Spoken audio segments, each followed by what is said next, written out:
Hello guys, എൻ്റെ മമ്മിക്ക് ഞാൻ കൊടുത്ത സർപ്രൈസ് വീഡിയോ ആണ് നിങ്ങൾ കാണുന്നത്. എൻ്റെ മമ്മിയുടെ 60ാമത്തെ ബർത്ത്ഡേ ആയിരുന്നു.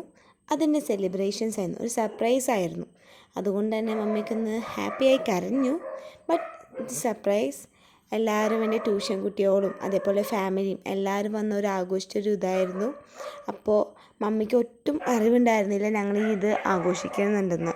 അപ്പോൾ അത് ആഘോഷിച്ച് കഴിഞ്ഞപ്പോൾ എന്ത് ചെയ്തു, എല്ലാവരും ഭയങ്കരധികം ഹാപ്പിയായി. എന്താ പറയുക, ആരും പ്രതീക്ഷിച്ചിട്ടുണ്ടായില്ല. ഈവൻ ദോ ബർത്ത്ഡേ ഗേളിന് പോലും അറിയില്ലായിരുന്നു ഇങ്ങനൊരു സർപ്രൈസ് ഉണ്ടെന്ന്. അപ്പോൾ 60ാമത്തെ ബർത്ത്ഡേ ആയതുകൊണ്ട് 60 ഗിഫ്റ്റൊക്കെ ഞങ്ങൾ പ്ലാൻ ചെയ്തു. അതൊക്കെ എനിക്ക് 2-3 മാസം ഞാൻ കഷ്ടപ്പെട്ടു. കാരണം ഗിഫ്റ്റുകളൊക്കെ വീട്ടിലേക്ക് വരുമ്പോൾ അതറിയാണ്ട് പിടിച്ചിരിക്കാനൊക്കെ ഒന്ന് കഷ്ടപ്പെട്ടെങ്കിലും ഓക്കെ.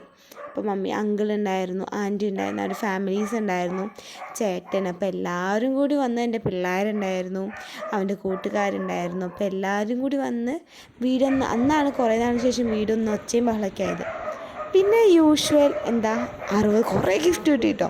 അപ്പോൾ അതെല്ലാം പുറത്ത് ഓരോന്നും പൊളിച്ച് നോക്കുമ്പോൾ വളരെയധികം സന്തോഷമായിരുന്നു. അങ്ങനെ വളരെയധികം ഹാപ്പി ആയിട്ടുള്ള എൻ്റെ ലൈഫിലെ ഒരു ദിവസമായിരുന്നു അത്. അപ്പോൾ അത് നിങ്ങളിലേക്ക് ഈ ജേർണി എല്ലാവരിലേക്കും കാണിക്കാമെന്ന് ഞാൻ വിചാരിച്ചു. അതാണ് പിന്നെ ബാക്ക്ഗ്രൗണ്ടിൽ എന്താ ചെയ്യുക, ഇവരുടെ ഒച്ച നിൽക്കാൻ വേണ്ടി കുറേ കഷ്ടപ്പെട്ടു. പക്ഷേ അവർ കിടന്ന് കാക്കാ കീക്കി കൂക്കു ബോബോ തന്നെ. അപ്പം നിങ്ങൾ അത് നിൽക്കുന്ന ഇഗ്നോർ ചെയ്യുക, വീഡിയോ കാണാം, സപ്പോർട്ട് ചെയ്യുക. ഇനിയും ഇതേപോലെ നമ്മുടെ ഡെയിലി വ്ളോഗ്സും എല്ലാം വരും. അപ്പോൾ എല്ലാ വീഡിയോസും കാണാം, സപ്പോർട്ട് ചെയ്യുക. മറക്കാതെ ലൈക്കും കമൻറ്റും ഷെയറൊക്കെ ചെയ്യുക. അത് സന്തോഷമില്ല. ഇപ്പം നമ്മൾ ചോദിക്കും, കുറേ പേര് ചോദിച്ചിട്ട് എന്തിനിങ്ങനെ സർപ്രൈസൊക്കെ കൊടുത്തേ.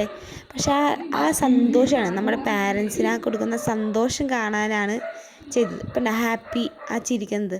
ഇതൊക്കെയാണ് കേട്ടോ ഞങ്ങൾക്ക് കിട്ടിയ ഗിഫ്റ്റുകൾ. കുറേയൊക്കെ എടുത്തു വെച്ചു. ഇതൊക്കെയാണ് ഇനി ഫൈനലായിട്ടുള്ളത്. അപ്പം എല്ലാം